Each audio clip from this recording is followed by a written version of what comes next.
Merci de nous retrouver pour ce tout nouveau numéro Believe in Africa. Notre invitée est spécialisée dans le e-business et l'économie numérique. Elle est entrepreneure, elle accompagne les startups, les entreprises nationales et internationales visant le marché africain à mettre sur pied des stratégies, des innovations, des solutions adaptées pour le marché local. Alors, elle va nous rejoindre dans un instant. Si vous êtes bien assis, on démarre.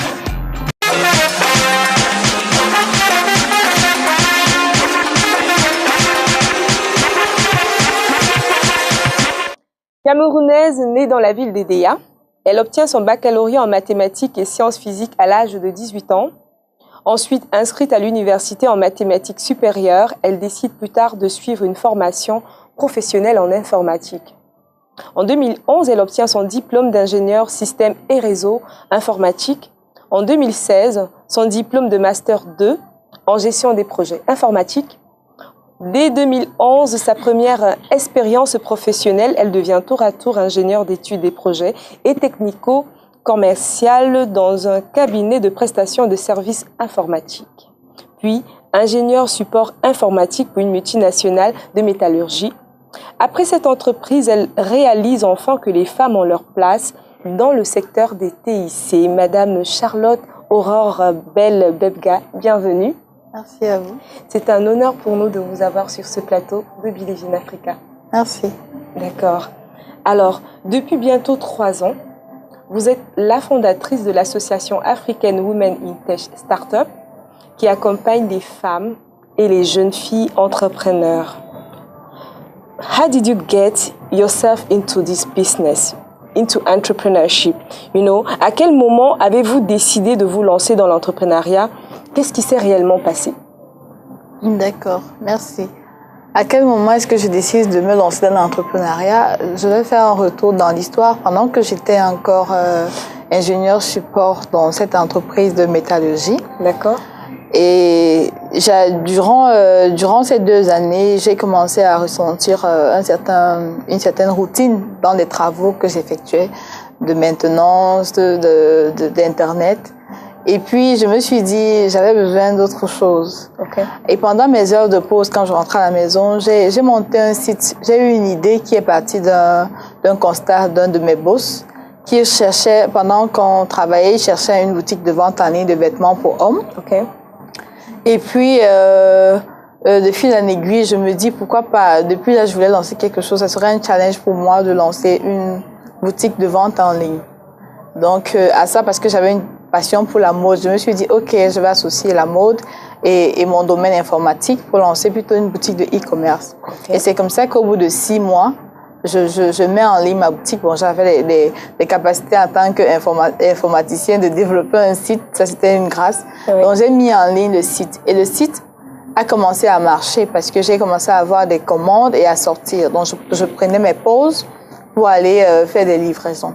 Et après 2 ans, j'ai vraiment pris goût à ce challenge. L'entreprise n'était pas rentable, mais j'étais fière de mes réussites. Je me disais, pour une fois, j'étais vraiment contente d'avoir émis une idée et de l'avoir réalisée. Donc, c'est comme ça qu'après, quand on me demande de confirmer mon contrat pour 2 prochaines années, je me dis, je ne suis pas faite pour ce milieu. Parce que si j'arrive, pendant que je suis employée, à mettre en place une start-up que je gère, ça veut dire que j'ai une autre passion ailleurs. Je me dis, OK, je vais essayer de me lancer dans l'entrepreneuriat. Et au bout de 5 ans, si ça ne marche pas, j'aurai toujours la chance de revenir travailler. Et c'est comme ça que je nais ce désir-là et c'est comme ça que je me lance dans l'entrepreneuriat avec ce projet qui ferme après 1 an. Et subitement, j'enchaîne avec African 8. On en reparlera, je crois, dans le déroulé. En fait, on a quand même envie de savoir pourquoi particulièrement la jante féminine comme votre cœur de cible. La jante féminine, déjà parce que ça part de mon expérience de jeune femme entrepreneur dans la start-up tech surtout. Quand j'ai commencé avec ma start-up, quand j'ai lancé, j'ai participé à beaucoup de compétitions et d'événements dans notre écosystème, où j'ai découvert qu'il y a très peu de femmes qui s'investissaient Dans les TIC. Dans les TIC, surtout dans l'entrepreneuriat. Dans les TIC, il y en avait déjà un peu, mais en tant qu'employé, mais dans l'entrepreneuriat, il y en avait très peu. Et de l'autre côté, il y avait ce boom d'Internet, où tout le monde avait accès à un ordinateur, à Internet. Les femmes passaient plus de temps sur les réseaux sociaux. Et je me suis dit, de l'autre côté, elles sont à la maison, elles ne font rien. Pourquoi ne pas créer un écosystème ou un environnement qui leur permet de voir qu'à travers un ordinateur, à travers Internet, à travers les réseaux sociaux, on peut se lancer tant à la maison. On n'a pas pu trouver de boulot, on n'a pas d'activité. Au lieu de rester là à la maison à ne rien faire, on peut lancer son activité en ligne, par exemple. Et voilà. Ok. Alors, parlez-nous brièvement de l'association. Quel bilan faites-vous jusqu'ici depuis votre lancement? African 8, qui veut dire African Women in Tech Startup, est né en 2016 au Cameroun. Aujourd'hui, on a à peu près 3 ans d'existence. En 3 ans, on a commencé, on s'est dit au départ, avec d'autres jeunes filles que j'ai embarquées dans l'aventure, on voulait mettre en place un incubateur. Mais on s'est dit, un incubateur, c'est une structure qui accompagne les startups, les porteurs de projets. Mais on s'est dit, avant d'arriver à l'incubateur, il faudrait déjà qu'il existe ces startups-là, et elles n'existaient pas. On s'est dit, OK, on va commencer par les événements pour inspirer, pour parler, pour passer le message. Elles vont venir aux événements, elles vont prendre goût et elles vont découvrir ce qui existe, ce qu'il y a à faire, ce qu'il y a comme opportunité. Et c'est comme ça qu'on lance nos premiers événements en 2016, le Digital Breakfast, qui était notre tout premier événement africain, qui a eu plus de 100 personnes qui ont participé. Il y avait plein de femmes qui étaient très contentes, qui découvraient une autre façon de l'initiative et puis de se rendre compte que... Et j'avais mis en avant quelques femmes actrices dans le numérique, des femmes avec des profils de marketistes qui se retrouvaient en train de lancer des blogs à succès, des femmes qui partaient, qui ont fait une école de commerce, qui se retrouvaient avec des startups, des boutiques de vente en ligne.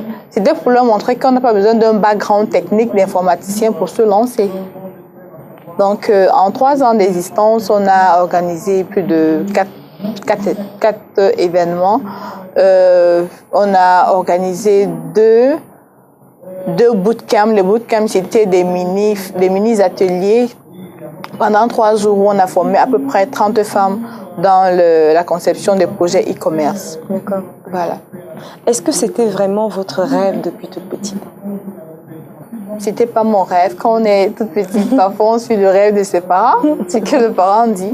Tout ce que je sais, c'est que j'étais très brillante en mathématiques et mon père m'a encouragée à m'orienter dans cette carrière. Jusqu'à ce que j'arrive à l'université, j'ai fait mathématiques et j'ai rencontré d'autres personnes, notamment mon mari, qui est devenu mon époux, qui avait fait Polytechnique, qui était un ingénieur, et je trouvais son parcours assez inspirant. D'accord. Donc, je pense que les événements se sont enchaînés dans ma vie pour que j'en arrive là. Ok. Alors, vous êtes la fondatrice de l'Icalo 2.0, une agence digitale filiale de l'Icalo Groupe SAR, une agence de services et de solutions numériques. Est-ce que vous pouvez nous expliquer le concept d'une agence digitale? Ok, d'accord. Une agence digitale, en quelques mots, c'est... Avant, on les appelait les agences de prestation de services informatiques, les SSI et tout ça là. Aujourd'hui, avec le boom d'Internet, on est passé de services informatiques à digital. C'est une agence digitale. Ce sont les agences qui font tout simplement des services ou du conseil aux entreprises et qui utilisent Internet. Donc, ça peut être la création des sites Internet, ça peut être la gestion sur les réseaux sociaux des pages d'entreprise, ça peut être le marketing digital par l'envoi d'emailing. Donc, c'est ça, en fait, une agence digitale qui fait des services basés sur Internet. Y aurait-il tout de même des difficultés dans votre domaine d'activité? Des difficultés dans l'exercice? Si oui, lesquelles?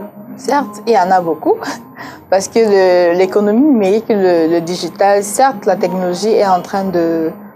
Et en pleine croissance en Afrique et au Cameroun.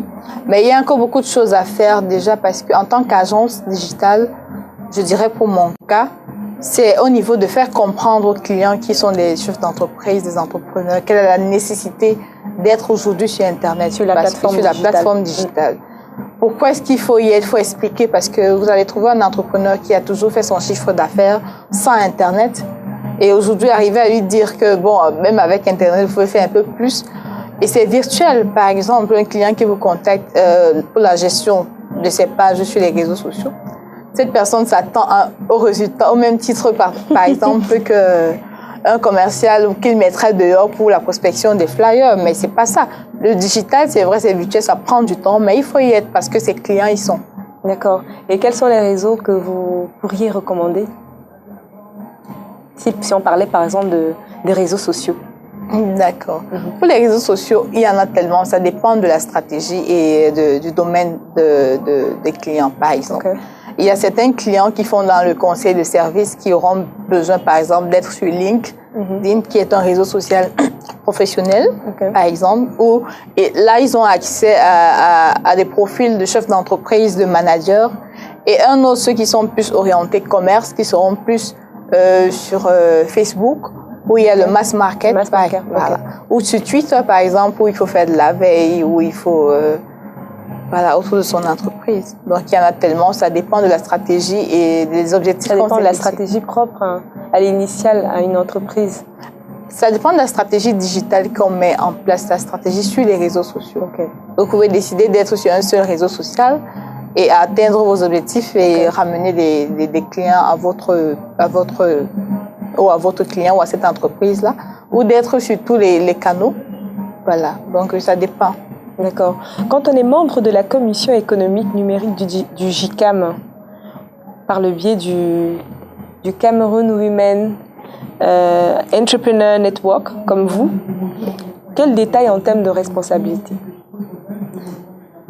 C'est une très grande responsabilité parce que en participant, la commission économie numérique est un acteur aujourd'hui dans les questions liées à l'économie, au développement de l'économie numérique au Cameroun, parce que la commission participe par exemple aux ateliers, aux assises du Premier ministre et du ministère de télécommunications. Donc parfois, il est souvent demandé à la commission de faire certaines recommandations par rapport au développement de l'économie numérique, autant pour moi. Donc, certains membres de la commission, comme nous par exemple, on prend souvent part à certains débats politiques. On essaie de les orienter parce qu'on est des acteurs en fait sur le terrain. Okay. Et on essaie de leur apporter notre expertise ou alors ce qu'il faut faire en fait, ce qu'il faut mettre en place pour le développement de l'économie numérique. Donc, en tant que membre de mon association, ça me permet également, à travers ma participation dans l'économie numérique, de pouvoir également transmettre ce savoir aux femmes de l'association.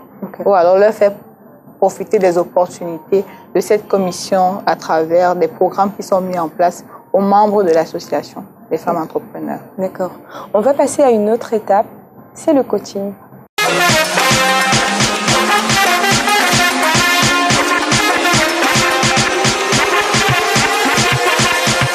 Nous avons une citation de Monsieur Aliko Dangote à partager avec vous. D'accord. Vous êtes mentor et voilà, nous aimerions avoir votre avis. Votre salaire ne peut pas vous rendre riche, a déclaré Monsieur Aliko Dangote. C'est quoi votre approche? Mon approche par rapport à ça, je pense que c'est vrai. Parce qu'en tant que salarié, on ne peut pas s'épanouir complètement. Okay. En tant qu'entrepreneur, non seulement on peut s'épanouir, on peut se développer et on peut accomplir une passion, ce dont on a toujours rêvé. En tant que salarié, on vit le rêve d'une autre personne, on l'aide à le réaliser et parfois on n'a pas le temps de s'épanouir. Okay. Donc voilà.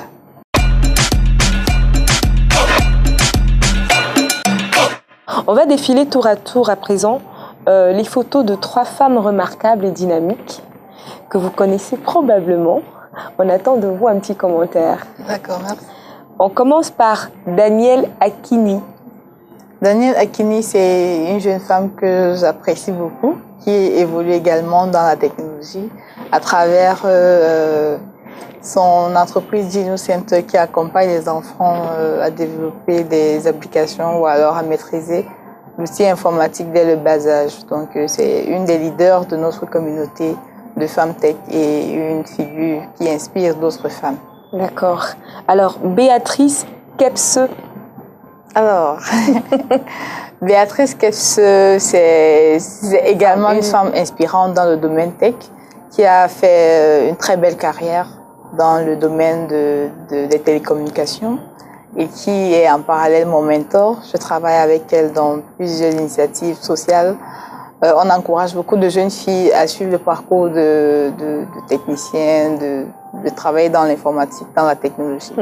Donc c'est également un leader dans notre communauté et une femme avec plein de potentiel à suivre. D'accord. Et Oulimata Sarr. Oulimata Sarr, c'est mon modèle de femme. Je l'ai découverte il n'y a pas très longtemps. C'est une Sénégalaise. Elle est députée aux Nations Unies. Elle travaille dans tout ce qui est empowerment des femmes. Et j'adore ce qu'elle fait. Women Empowerment. J'adore ce qu'elle fait pour les femmes. J'adore les actions qu'elle mène. Et mon souhait ou alors ma vision à long terme, c'est au-delà des actions sociales que je mène à African Reach, c'est de pouvoir travailler dans une grande organisation pour mettre en place des programmes pour des femmes dans la technologie, pour les encourager en Afrique. Donc j'apprécie beaucoup Oulimata Sarr et j'espère devenir comme elle dans quelques années. On vous le souhaite vivement. Merci. Alors, si on parlait de vivre ensemble dans l'environnement tech, il semblerait qu'il règne au Cameroun ce malaise d'individualisme. Et voilà, on fait malheureusement pas grand-chose ensemble, pourtant on a beaucoup de talent. D'où viendrait le handicap d'après vous? Je pense que cet handicap ou cette situation n'est pas que liée à l'environnement tech, c'est lié au Camerounais. Au Camerounais dans son attitude, on aime évoluer seul, on aime avoir la visibilité tout seul. Donc aujourd'hui, tout le monde est en train de se lancer dans l'écosystème start-up. C'est chacun qui veut être à la une, c'est chacun qui veut faire le buzz, mais ça n'aide pas forcément au développement de l'écosystème. Par exemple, aujourd'hui, tous les jeunes veulent être entrepreneurs, mais tout le monde ne peut pas être entrepreneur. Et il y a certains qui se sont déjà lancés. Au lieu, par exemple, de se lancer aussi dans son compte, par exemple, on peut rejoindre une autre start-up qui a besoin de main-d'œuvre, de ressources pour avancer, au lieu de créer une entreprise parallèle. Donc, je pense que c'est lié au Cameroun. On ne sait pas se mettre ensemble pour évoluer. Chacun cherche à tirer la couverture de son côté, à briller de son côté. Est-ce qu'il est vraiment possible de se mettre ensemble? Je pense qu'il est possible de se mettre ensemble, mais c'est tout un environnement, un écosystème qu'il faut créer. Et puis, il faut travailler les mentalités. Parce que je me dis aussi, c'est aussi une erreur de l'écosystème qui encourage les jeunes à entreprendre. Parce que on les encourage à entreprendre, c'est vrai. On ne leur dit pas également quelles sont les difficultés dans l'entrepreneuriat. Et leur dit exactement que tout le monde n'est pas obligé d'entreprendre. On peut également suivre les autres, apprendre des autres et se lancer plus tard pour un début. Est-ce qu'il faut avoir une certaine qualité pour se lancer dans l'entrepreneuriat? Je ne pense pas qu'il faut avoir une certaine qualité. Il faut déjà le vouloir, être prêt à se sacrifier parce que et être très persévérant parce que il y a beaucoup qui ont commencé des projets avec moi. Je me rappelle encore une jeune fille. Elle a vu un de mes articles que l'ambassade des États-Unis du Cameroun avait relayé, qu'on avait fait chez moi avec un journal aux États-Unis. Et quand elles ont vu ça, elles ont me dit, mais tu as persévéré. On a commencé il y a 5 ans, on marchait dans notre truc, mais elles ont laissé, elles sont devenues employées parce que elles voulaient être entrepreneurs, mais il n'y avait pas cette passion, il n'y avait pas ce désir, ce sacrifice d'attendre, de patienter, de travailler sa route et son projet. Donc, elles ont abandonné, elles se sont dit non, il faut on a besoin d'argent et tout ça. Moi, ça fait 5 ans que je fais beaucoup de sacrifices, c'est beaucoup de nuits blanches, donc je sais où je vais. Donc, je me dis, c'est autant de qualité qu'il faut pour un entrepreneur. D'accord.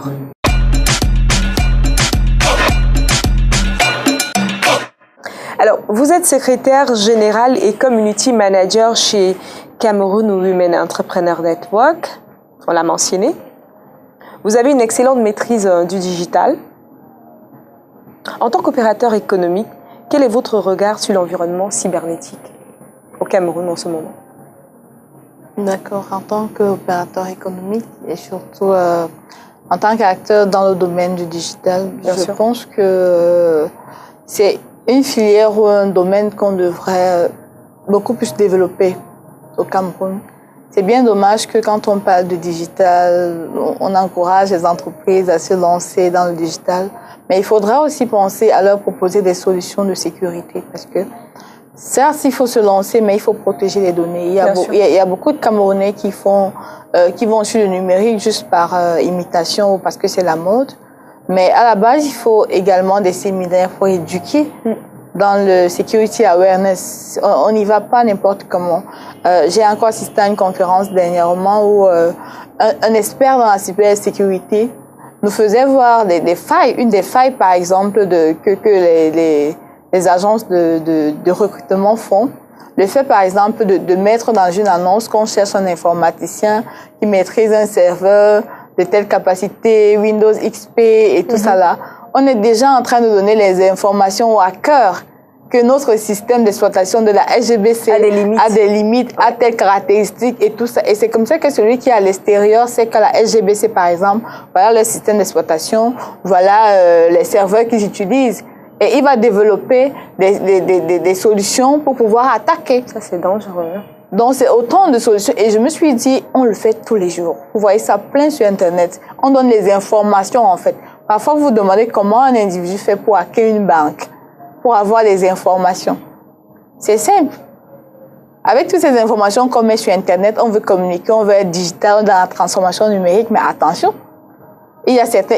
C'est pour ça qu'il faut des formations dans security awareness, je ne sais pas comment on dit ça en français, mais il faut des formations, par exemple, pour des employés. Il y a des informations qu'on ne doit pas communiquer. Par exemple, vous allez voir avec le phénomène de WhatsApp, il y a beaucoup d'informations. Il faut sensibiliser. Il y a beaucoup d'informations d'entreprises qui se retrouvent sur WhatsApp parce que les gens développent la paresse. Aujourd'hui, on va envoyer un mail ou un document à son chef, on l'envoie sur WhatsApp et on ne sait pas dans quel bras ils peuvent arriver. Ça peut être votre fils qui a, par exemple, pris votre tablette ou qui a appuyé un truc et un bouton.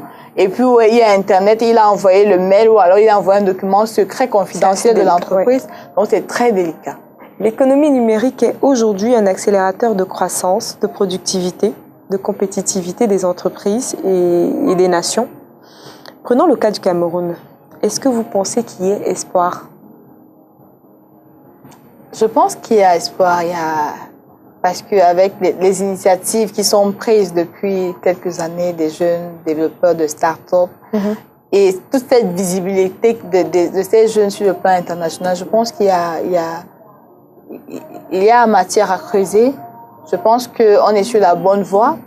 Et le fait que le gouvernement, avec le ministère de télécommunications et avec Madame Bomliken, elle a pris vraiment ce volet d'économie numérique à cœur. Et elle fait tout, je pense, pour développer ce secteur. Dans les statistiques qui ont été évoquées lors d'un forum de transformation numérique, il est prévu la création de 50 000 emplois dans l'économie numérique d'ici 2020. Et tout cela passera par la formation des jeunes dans les métiers du numérique. Donc, je pense que le gouvernement est en train de mettre des stratégies et ces stratégies permettront également aux startups de se développer. Parce que si les startups dans l'économie numérique arrivent à se développer, ça va créer plus d'emplois. Elles vont embaucher plus de personnes. Oui. Donc, il y a des bases à mettre au niveau de l'État. Il y a également des bases à mettre au niveau de nous, les entrepreneurs, dans le domaine du numérique. Alors, à votre avis, quels seraient les domaines encore ouverts dans le domaine de l'entrepreneuriat à recommander? Je pense que tous les domaines sont ouverts. D'accord. Les domaines sont ouverts, il faut juste innover. Le besoin, il est partout. Comme on dit souvent, l'Afrique est le prochain Eldorado. Il y a tout à faire. Moi, quand je me lève le matin, je vois les opportunités partout. Je vois les opportunités partout au point. On a tellement de problèmes en Afrique que chaque problème est une opportunité. On n'a pas besoin d'implémenter les solutions, de prendre les solutions qui existent ailleurs, pardon, pour les amener en Afrique. Par exemple, aujourd'hui, vous allez voir, je prends un exemple, il y a beaucoup de femmes qui font qui se sont lancées dans la cosmétique. Ou alors, je prendrai seulement le beignetariat. Pour dire, au moment qui font les beignets aujourd'hui. Il y a une certaine... C'est de l'entrepreneuriat. C'est de l'entrepreneuriat. Maintenant, un jeune qui utilise le digital, qu'est-ce qu'il peut faire? On a, par exemple, le service de livraison. Aujourd'hui, tout le monde est connecté. Il y a une certaine cible au Cameroun qui n'ira pas manger au beignetariat. C'est clair. Et ces personnes ont souvent besoin de manger du beignet haricot. Qu'est-ce qu'il faut faire? Bouilli le matin. Beignet haricot bouilli le matin. Ou le soir. Ou le soir. Or, la femme qui fait les beignets au quartier, sa cible, ce n'est pas les gens de Bonanza, ce sont les gens de son quartier. Toi qui es jeune, tu as le digital, tu as la facilité de créer une application, ou alors même avoir une seule page de Facebook où tu fais les livraisons, où tu proposes aux personnes qui sont occupées, qui sont les zones de Bonanza et Aqua, un service de livraison de beignets haricots bouillis. Oui. Où tu essaies de le rendre un peu plus VIP, un peu plus propre, où les gens paieront pour ça. Tout est à faire en Afrique. Il faut regarder autour de nous. Qu'est-ce qui se fait de manière traditionnelle? Où on peut ajouter une plus-value. Pas forcément aller en termes de concurrence ou de compétition. Où est-ce qu'on peut apporter une plus-value dans un secteur, peut-être qui est en train de mourir ou alors qui stagne, que ce soit avec le digital ou alors avec des activités, je dirais aussi, par exemple, on a le gaspillage alimentaire. Il faut aller à Sandaga pour voir comment la tomate se gaspille. Et si on décidait, par exemple, de faire de la transformation de cette tomate et de vendre plutôt la tomate concentrée, transformée, au lieu de la jeter, pourquoi pas? Donc, il y a tellement de choses à faire, que ce soit le digital, que ce soit même la couture. Je me rappelle encore en 2017, j'étais en train de m'amuser sur Internet, j'étais enceinte, j'avais rien à faire. J'ai créé une page de Facebook. Qu'est-ce que je faisais? C'était un service de reproduction de vêtements en ligne. Donc, j'avais des couturiers qui étaient 5. J'avais ma page Facebook où je proposais aux personnes. J'avais identifié que les gens ne connaissaient pas les bons couturiers au Cameroun ou en Afrique. Et la plupart des personnes sont fans des coutures qui viennent de l'Afrique de l'Ouest. Autant au Cameroun, il y a de très bons couturiers qu'on ne connaît pas. Et qui sont parfois dans des zones où... Les zones inaccessibles aussi. Voilà, qui ne sont pas accessibles. Qu'est-ce qu'il faut faire? Qu'est-ce que j'ai fait? J'ai recruté 2 jeunes filles qui apprenaient à coudre, qui sont devenues des hôtesses. Et on proposait d'aller prendre les mesures à domicile. Et moi, j'avais mes couturiers qui étaient... C'est un service qui a très bien marché. Quand on se présentait, mais elles étaient bien habillées, elles prenaient les mesures. C'est quelque chose qu'au début, les gens me disaient, non, c'est banal. Qui a besoin d'un service de couture? Il y a toujours une niche. Il y a toujours un marché où vous pensez que c'est inaccessible. Mais il faut regarder. Et ce marché...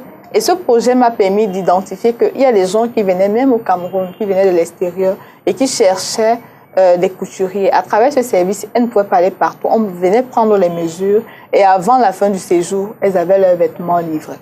Wow. Donc, vous voyez qu'il y a tellement de choses à faire. Et ce projet aujourd'hui, bon, avec mon activité, je l'ai relayé à une autre jeune fille que j'encadre. Il y a beaucoup de choses à faire. L'émission tire bientôt à sa fin. On aimerait quand même savoir comment se présentent en général vos journées. Vous êtes femme mariée, vous avez 30 ans, vous avez une famille, vous êtes très très engagée sur le terrain, vous participez au forum, vous voyagez. Comment ça se passe? Comment est-ce que vous organisez tout ça? Je dirais que c'est très difficile. C'est très difficile. On pense souvent quand on se lance dans l'entrepreneuriat, c'est tranquille, les clients vont venir et tout ça, on est épanoui. Mais c'est très difficile quand on se lance et quand on est au début. Et qu'on n'a pas assez de ressources pour s'épanouir, pour recruter du personnel. On est encore seul pour développer son entreprise.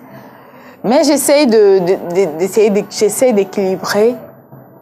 C'est difficile. J'ai également la chance d'avoir à mes côtés mes mamans. Quand je décide, par exemple, d'aller au Sénégal et que je sais que je vais faire 1 mois ou 2 mois et mes enfants sont tout petits, j'ai également mon mari qui me soutient à la maison. En fait, pour une femme entrepreneur, pour réellement réussir dans ce domaine, il vous faut du soutien.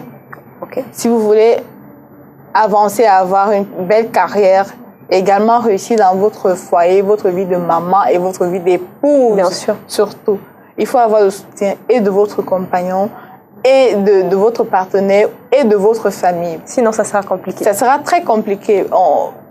Surtout que quand on n'a pas les moyens de sa politique, on ne peut pas prendre plusieurs domestiques pour gérer, encore que les domestiques. Mais pour ceux qui ont la chance d'avoir encore leurs parents en vie, leurs frères, leurs sœurs, il faut en profiter au maximum. Mais sinon, on essaie toujours de trouver l'équilibre pour avancer. S'il y avait un message à passer à l'endroit des jeunes qui vous regardent en ce moment, vous direz quoi? Je dirais aux jeunes que, comme je dirais, le Cameroun, il y a beaucoup de choses à faire au Cameroun. L'entrepreneuriat, c'est bien, mais il faut surtout être compétent et compétitif. C'est facile de lancer une idée. Il faut être persévérant. Il faut aimer ce qu'on fait. Et surtout, il faut être dans une logique d'apprendre. Il ne faut pas forcément, dès le début, on est entrepreneur, faire le buzz, on connaît tout. Il faut se mettre, il faut trouver un mentor. C'est important quand on débute d'avoir quelqu'un qui nous encadre. Ça fait, je partirai de mon expérience. Ça fait 3 ans, plus de 3 ans ou 5 ans que je suis dans l'entrepreneuriat. Et il y a 1 an, j'ai éprouvé le désir d'avoir un mentor parce que je me suis rendu compte que je n'avance pas. Parce que je ne sais pas où il faut aller en fait. J'ai les capacités, j'ai les compétences, oui, mais j'ai besoin d'un next step. À un moment donné, quand vous faites du surplace parce que vous n'avez pas quelqu'un qui vous guide. Vous ne savez pas s'il faut faire telle formation, il faut avoir telle compétence pour gérer ceci, pour gérer cela. Il faut mettre quel process. Vous avancez, vous avez votre compétence. À un moment donné, vous stagnez, vous êtes découragé et vous vous dites, ah, c'est pas fait pour vous. Mais juste parce que vous n'avez pas la bonne personne qui vous encadre. Donc, essayez de créer un environnement autour de vous, de chercher un mentor, que ce soit dans votre domaine ou pas, mais quelqu'un qui a plus d'expérience que vous, qui va vous accompagner. Que ce soit même dans l'entrepreneuriat ou même dans la carrière qu'on veut suivre. Il faut toujours avoir quelqu'un qui nous oriente. Voilà, donc c'est mon message à l'endroit des jeunes. Vous êtes une personne très remarquable, vous êtes assez dynamique, surtout pour une femme, c'est pas toujours aisé. Vraiment beaucoup de courage dans ce que vous faites et merci. Voilà, bon vent pour la suite. Merci beaucoup, madame.